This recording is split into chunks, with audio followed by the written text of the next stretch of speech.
To explain why the Soviet Union collapsed, we first need to talk about what the Soviet Union was.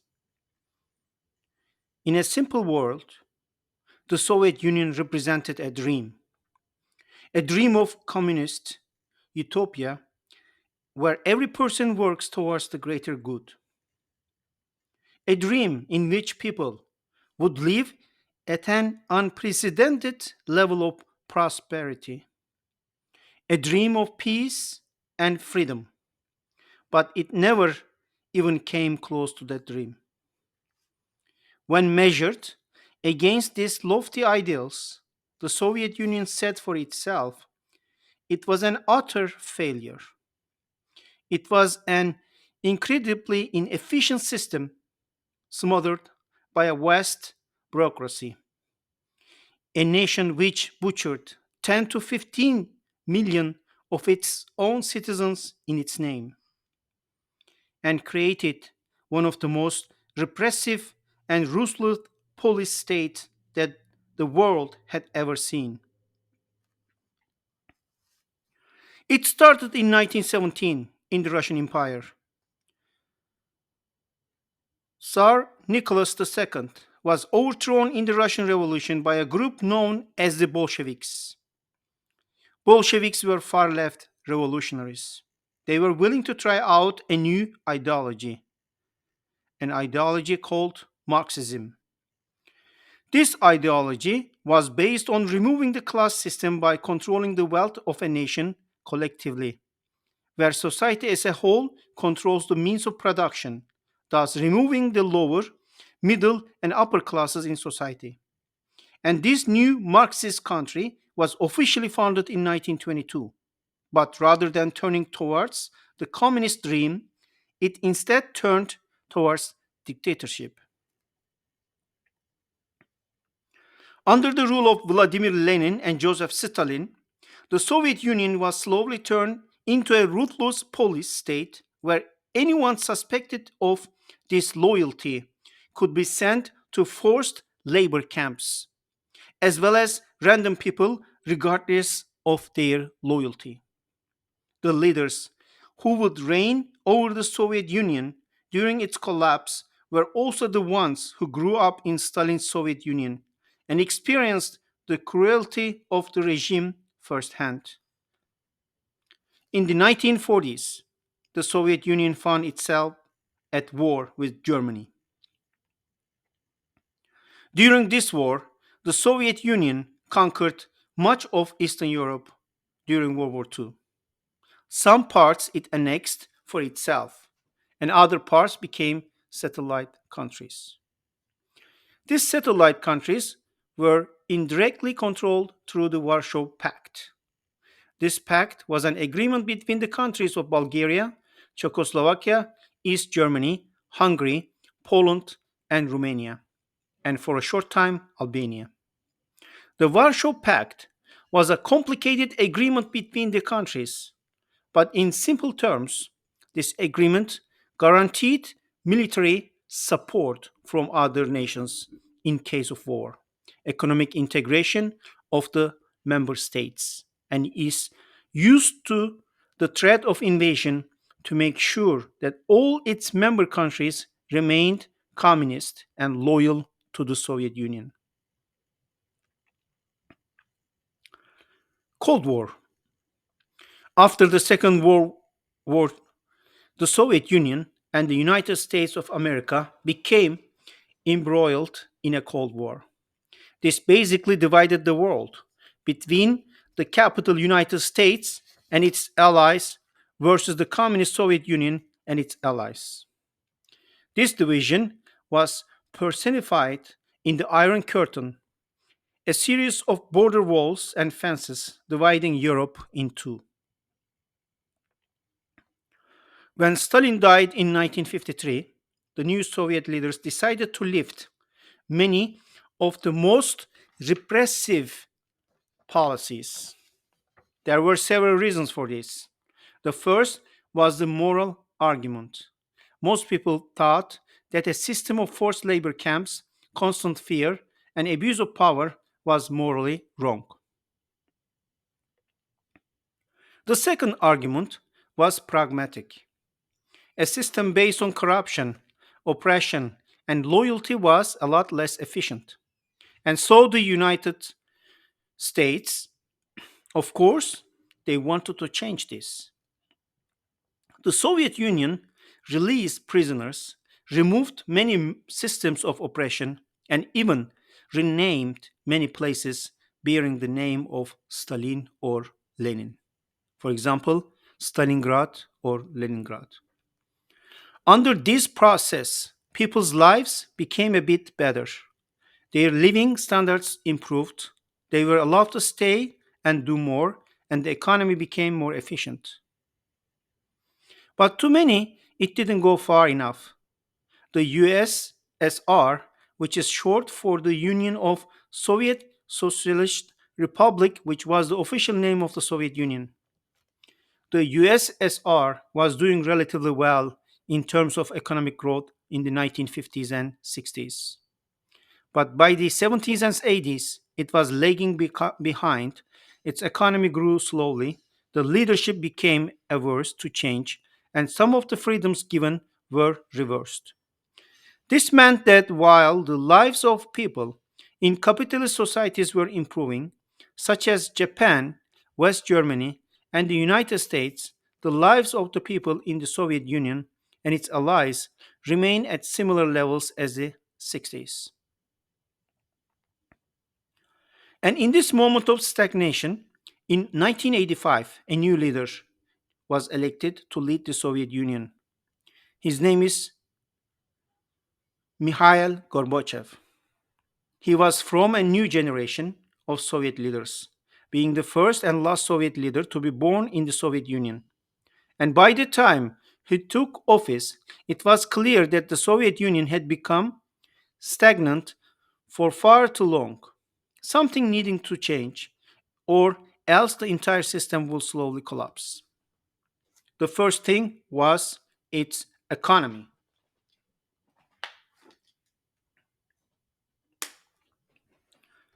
The USSR's economy was so called command economy. Mikhail Gorbachev in 1985 brought a new direction to the Soviet Union. Gorbachev recognized that to revitalize the Soviet Union, he had to initiate significant reform both at home and abroad. Gorbachev was trying to preserve communism.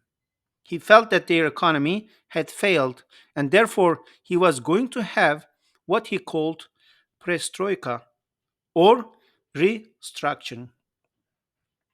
In this system, many economic activities were planned centrally by the government, and the government ordered the creation of machinery and large projects, while giving consumer goods and quality a much lower priority. At the same time, the Soviet economy was also incredibly inefficient. What would happen was that the government would set itself a goal and then throw as many resources as was needed at the issue until they had the desired result. This meant that if a system was inefficient, it will receive more resources from the government to get the desired results. So basically, the less efficient a system, the more resources would be spent on it. On top of this inefficiency, the government also spent a lot of money on weapons to compete with the United States for the prestige of being a superpower and sent money to various Soviet client states to prop up their economies with the aim of showing the world how great communism was as an ideology.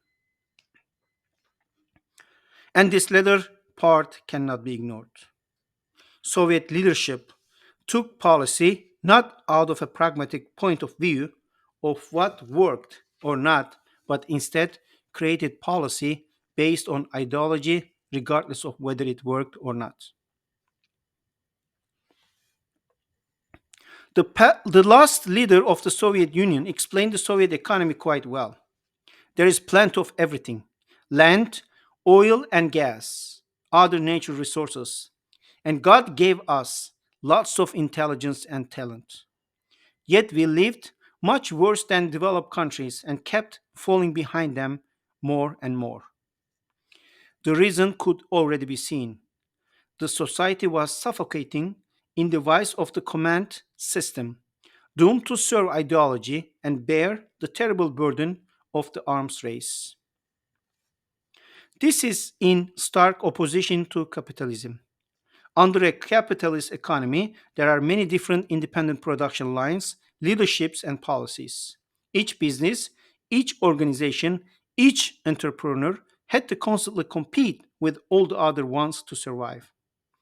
If a company falls too far behind their competitor, they will eventually go bankrupt, thus, remove the least efficient actors from the economy. Gorbachev realized the state of the Soviet Union was in and felt it was in drastic need of reform. He wanted the Soviet Union realize that old communist dream of working towards the greater good of prosperity, of freedom and peace. He felt that after Stalin, the Soviet Union should have given far more rights to the people and created a healthy communist system. Gorbachev wanted to end the secret police spying on people, feeling it was both immoral and a waste of resources. He wanted to give freedom of speech and freedom of the press, believing that criticizing the government would help the government to improve. As Gorbachev's foreign minister said it best in 1984, everything is rotten. It has to be changed. But the new leadership didn't believe that the communist system as a whole was a bad system. Therefore, wanted a communist government not based on fear and suppression, but a communist government based on serving the people. I am not ashamed to say that I am a communist and adhere to the communist idea. But change isn't easy, and there are always those who oppose it. So, the first thing Gorbachev did to make change happen was to remove many government department heads from their position and replace them with people more open to change. Many of those open to change were of the new generation, like Gorbachev, well educated, and were just as frustrated with the lack of reforms from the previous Soviet leadership as he was. Some of those names you might even recognize, such as Boris Yeltsin, who would become the first president of the Russia. One of the first things the new Soviet leadership did was to improve diplomatic relationship with the rest of the world. This strategy had three goals in mind. The first was to attract foreign investors. The Soviet Union had mostly been relying on its own resources, but as the Soviet economy lagged behind developed countries, they saw opening up as a great way to get foreign resources into the country to grow the economy. Secondly, if the USSR could openly trade with the rest of the world, it could export its own products and resources to the outside of world, which would improve the economy. And the third, Soviet Union wanted to improve diplomatic relations with their long-time rival, the United States of America and its allies, to end the Cold War. This way, the Soviet Union could stop the expensive arms race, spend those resources on building up the country instead of building up arsenals. While the USA announced to increase military spending to fight the evil empire that was the Soviet Union, the USSR announced it will stop participating in the arms race, was going to withdraw its troops and armies from foreign wars such as in Afghanistan, and that it would reduce its military presence in its Eastern European client states.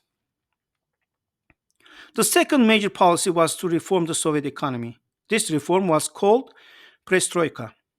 This is a Russian word which means restructuring. What is often overlooked is that this restructuring wasn't a single policy. Rather, it was an overarching term for various complex economic policies undertaken from 1985 to 1991. But all these economic policies had one goal in mind: to increase the economic growth of the Soviet Union so its economy would become up to par with the Western economies. At first, it only included minor changes, such as trying to bring foreign investments to the USSR. But by 1987, a policy was implemented to stop the Soviet economy. The plan was to transform the Union from a command economy to a mixed economy. What this meant was that rather than controlling all aspects of the economy from Moscow, some parts of the economy could be planned by local officials and by businesses themselves. While they would still need to produce a minimum amount set by the government, they were allowed to produce more and sell those products for a profit. Businesses were allowed to determine their own prices. Instead of mandated prices by the government, businesses became self financing, meaning that they had to pay for their own wages and supplies. The government was no longer going to prop up failing businesses. All businesses would be owned by the workers instead of the government, giving employees of a business a stake in the operation of said business. And lastly, the government was no longer going to formulate detailed production plans for businesses. Instead, it will only set general guidelines. But this was a mixed economy, not a fully capitalist economy. In the case of this new Soviet model, this meant that the so called means of production, such as machinery, was still owned by the government. But the transition didn't go as smoothly as was hoped. This is because the Soviet economy relied on the central government too much, and it will take time to transition to a mixed economy. During this transition, the economy would perform a lot worse, but the transition wasn't expected to last too long, and that people would notice the improved economic conditions in just a few years.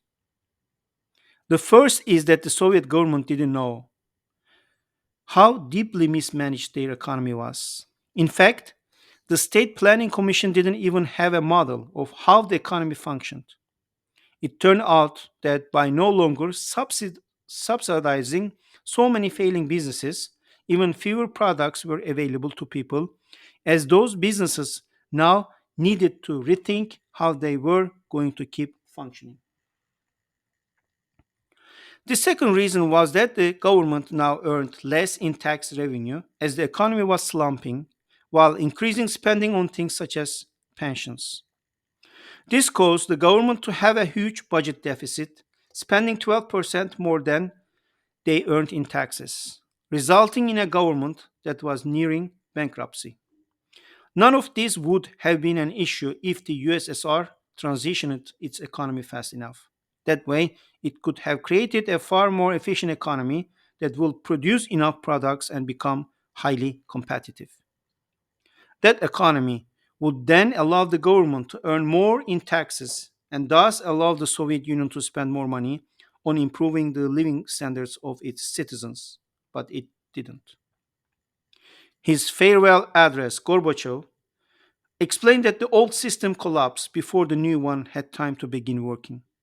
And thirdly, aside from a shift in foreign policy, a shift in the economy, the Soviet Union also implemented a large set of policies giving people more freedoms. This was called Glasnost. This is a Russian word which means openness.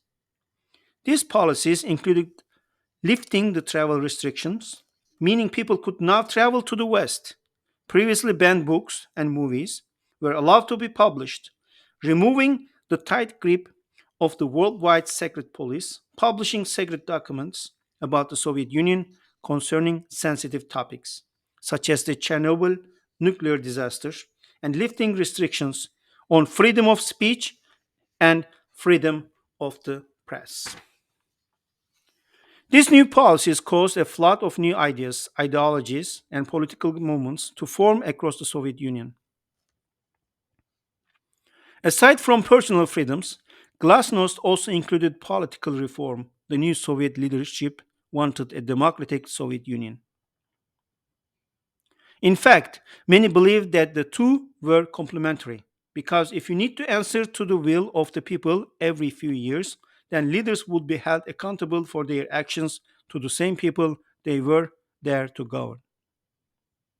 It's important to remember that the people of Soviet Union and its communist allies were neither blind nor stupid.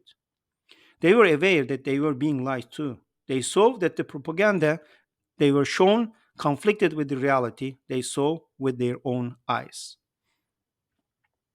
Because as Glasnost flourished, people became more and more aware of the conditions in their country, while at the same time being allowed to criticize the government more and more. It was hoped that Glasnost would spark a renewal in communist thinking. But instead, the combination of worsening living standards and greater freedom to criticize meant that people weren't thinking about improving communism. As happens so often with the fall of empires, the trouble started at their fringes. Up until this point, everything had seemed relatively calm in the Soviet Union and their allies. People were gaining more freedoms. The government was actively trying to improve the prosperity of its citizens, and it appeared that the Cold War might actually end soon. There was a general feeling of hopefulness at the time, but then revolutions started popping up. The first was in Poland in 1988, when people began protesting for workers' rights, such as legalizing trade unions. These trade unions then managed to bargain with the government to get freer elections in Poland. And as non communist parties were now allowed to compete in elections, the trade unionists formed their own party, competed, and won the election on August 19th, 1989, giving Poland its first non communist government since World War II. The most important thing that the Soviet government did during this Polish Revolution, however, was nothing. This wasn't the first time a Soviet satellite state underwent a revolution. In 1953, the Soviets put down protests in East Germany. In 1956, Hungary's revolution was crushed by Soviet forces. And in 1968, the Soviet Union, along with four other Warsaw Pact members, invaded Czechoslovakia because they were becoming too liberal, such as giving freedom of speech. But now the Soviet Union didn't send in their troops. This got people thinking. The next country to steer away from communism was Hungary. This country had always been one of the most liberal communist states. The Hungarians even had a saying for it: Hungary is the happiest Barak in the Eastern Bloc. Mass demonstrations on March 15th of 1989 persuaded the Hungarian government to start negotiating with the new political parties that were forming in the country. These negotiations included an overhaul of the legal code, establishment of the constitutional court, and allowing free elections. Ironically, many of the people who were eroding Hungary's democracy at the moment were part of those negotiations. General elections were held on March 24th, 1990, with Soviet forces ending their occupation a year later, June 19th. Just as with Poland, the Soviet Union didn't take any overt action to stop Hungary.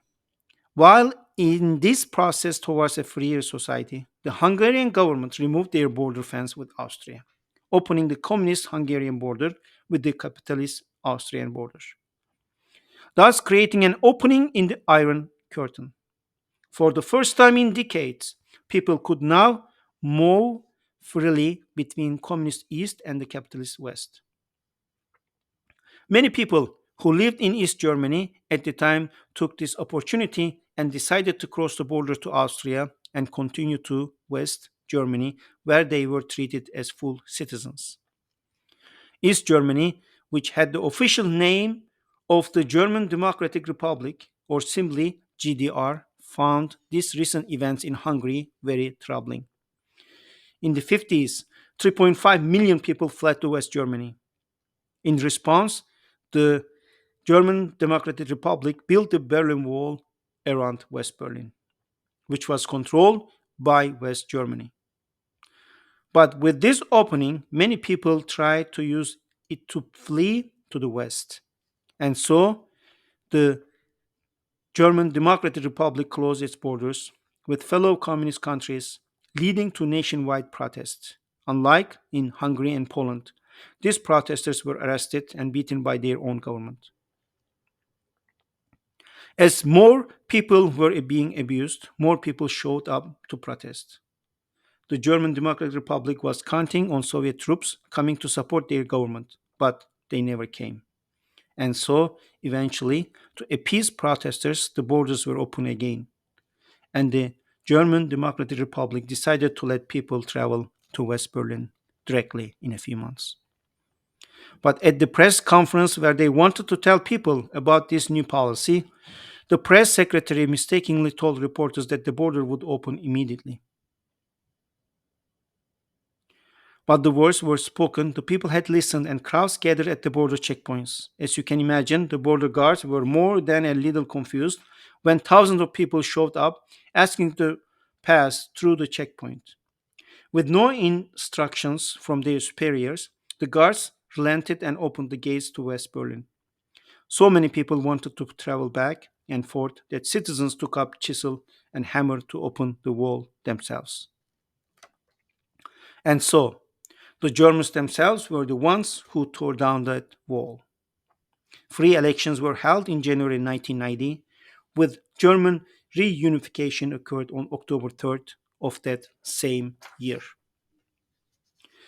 Next came Czechoslovakia with the Velvet Revolution. Czechoslovakia was the country which became the Czech Republic and Slovakia we know today. It started as a student protest on November 17, 1989. This was suppressed by riot police. But as usual, when the police beat down protesters, more protesters arrived. So too here. After one day, the number of protesters swelled to 200,000. After 2 days, they were half a million. After a week, on November 24th, the communist leadership resigned. And on November 28th, the government announced that the free elections would be held and the barbed wire would be removed from its borders. In just 11 days, the communist regime had fallen. In June 1990, it held democratic elections, and in June 1991, the Soviet troops withdrew from the country. Bulgaria was late to the revolutionary parties that erupted around them. Demonstrations started in October and November, but were suppressed by their government. But the Bulgarian leadership had seen in which direction the tide of history was flowing.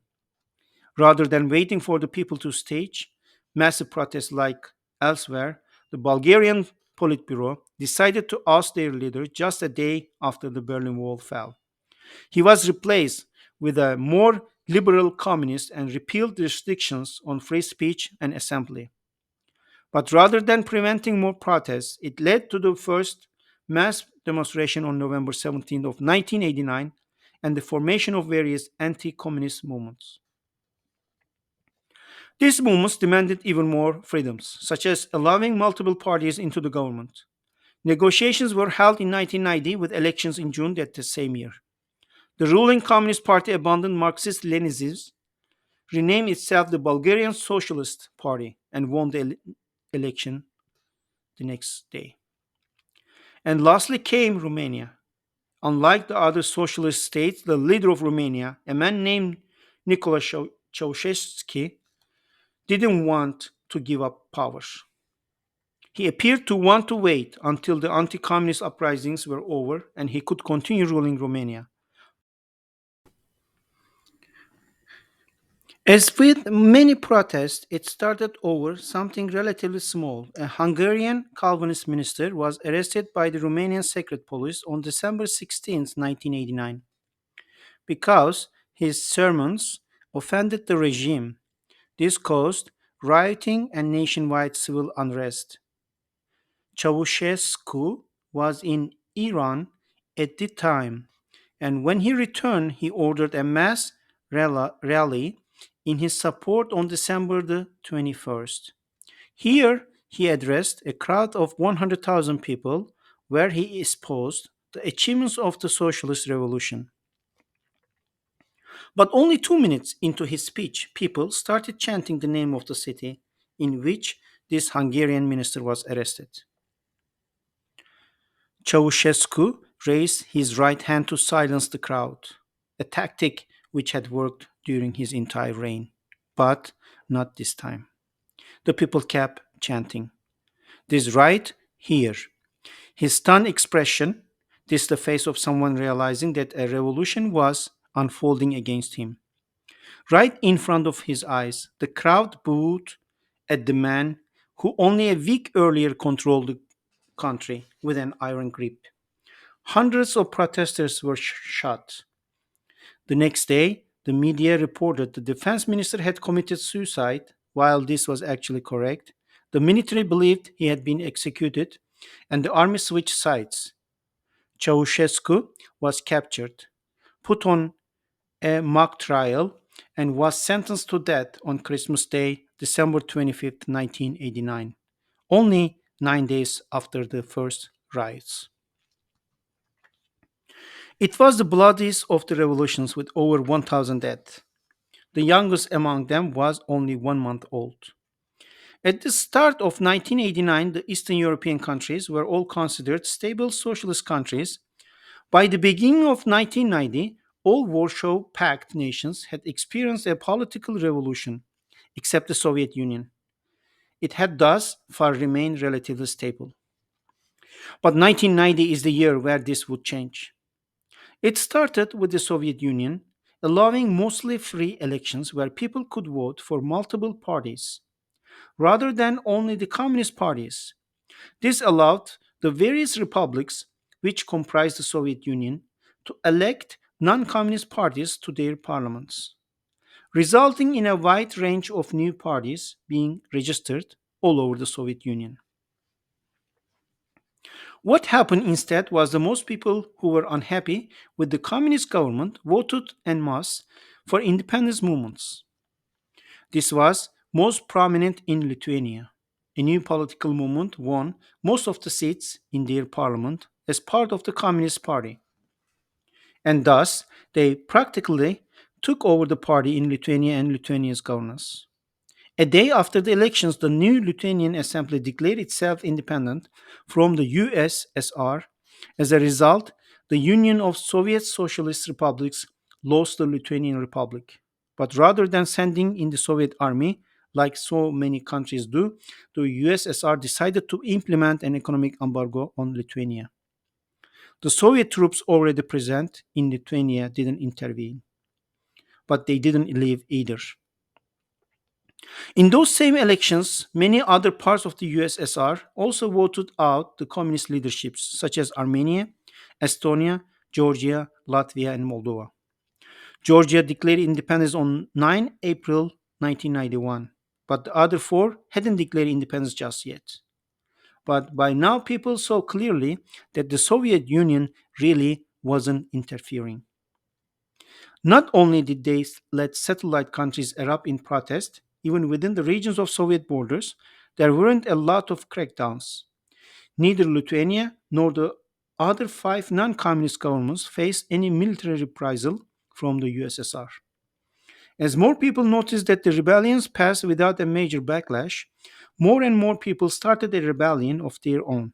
One region after the other erupted in rebellion, such as Azerbaijan, where the people destroyed fences, watchtowers along the border with Iran, and overthrew the government in one town. Although here Soviet army did violently crack down on protesters, which alienated the local communists and led them to unsuccessfully declare their own independence. Ukraine erupted in peaceful protest at the beginning of 1990, while the government did oblige the local population, such as sanctioning certain religious practices. In their elections, people voted for new democratic parties. Tensions slowly rose with the Soviet leadership as Ukraine recalled all its soldiers fighting in Soviet conflicts, declared its economic sovereignty, and declared its goal for independence, among many other things. In Tajikistan, protests turned violent as people torched government buildings, shops, and businesses amidst a call for economic and political reform. In Kyrgyzstan, ethnic nationalist groups clashed with each other over the division of land from former collective farms, which were now being closed. 300 people died. With the fringes of the Soviet Union becoming less unified, the USSR tried to keep the country together. To speed up the economic growth of the Union, they launched the 500 Days program, which sought to refresh the Soviet Union, to show the people and governments of the Union that the USSR was worth keeping around. This meant This plan was meant to create the groundwork for transitioning economy to become more competitive. They will create a competitive market economy similar to capitalism with mass private sectors and businesses, stop controlling the prices of products, join the global economy, and transfer even more power away from the centralized government and towards the local republics. A second initiative was to wholly transform the Soviet Union away from the centralization and oppression and towards a federation where every region was given equal rights and equal say in the affairs of the country, and where every person, regardless of ethnicity or creed, were given equal rights. It was hoped that people would no longer protest for independence as a federation, would allow each part to govern mostly independently. And to make sure that people felt that they had a say in this matter, the Soviet Union decided to ask its people if this is what they wanted. They held a nationwide referendum on March 17, 1991. The referendum asked people, do you consider it necessary to preserve the Union of Soviet Socialist Republics as a renewed federation of equal sovereign republics which will fully guarantee rights of freedoms of all nationalities?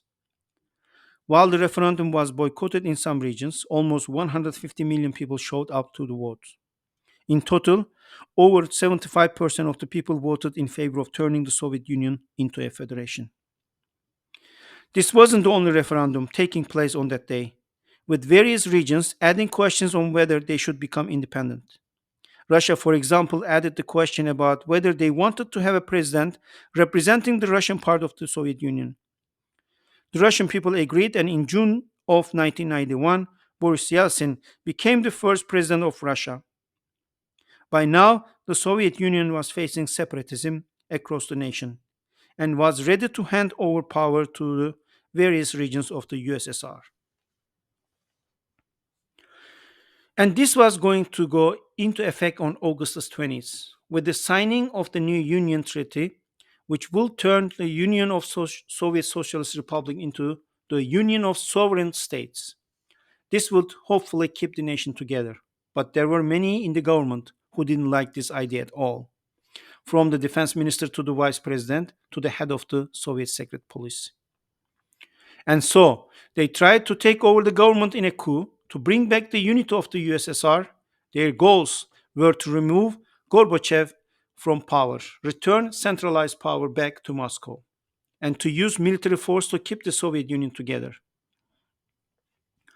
Gorbachev was on holiday, so the rebellious army put him under holiday house arrest. They announced the end of the free press and sent the army to take over government buildings. When tanks drove towards the Russian parliament building, people far braver than it surrounded the tanks, creating a human barricade until the tanks could no longer move without crushing the very people whose support they needed. President Boris Yeltsin raced to the parliament building and where he met the pro-reform protesters, climbed atop the tank and held a speech condemning the revolution. By August 21st, 2 days later, the revolution had clearly failed. But so that the attempt at turning the USSR into a federation with a coup, many people across the USSR felt that Moscow wasn't capable of governing them anymore and were no longer interested in preserving the Soviet Union in any form. From this moment forward, one region after the other would declare their independence from the Soviet Union. The first was Estonia, who declared their independence on the second day of the coup on August 20, 1991. Then came Latvia a day later, August 21, 1991. Then Ukraine, August 24, 1991. Belarus declared independence on the August 25th, 1991. Moldova, August 27, 1991. Kyrgyzstan, August 31st, 1991. Uzbekistan, September the 1st, 1991. Tajikistan, September 9, 1991. Armenia, September 21st, 1991. Azerbaijan, on October the 18th, 1991. Turkmenistan, October the 27th. Russia on December the 12th. And Kazakhstan on December the 16th, 1991. They all declare their independence. These countries, along with several regions which today are incorporated into other countries, declared their independence until there was almost nothing left of the Soviet Union.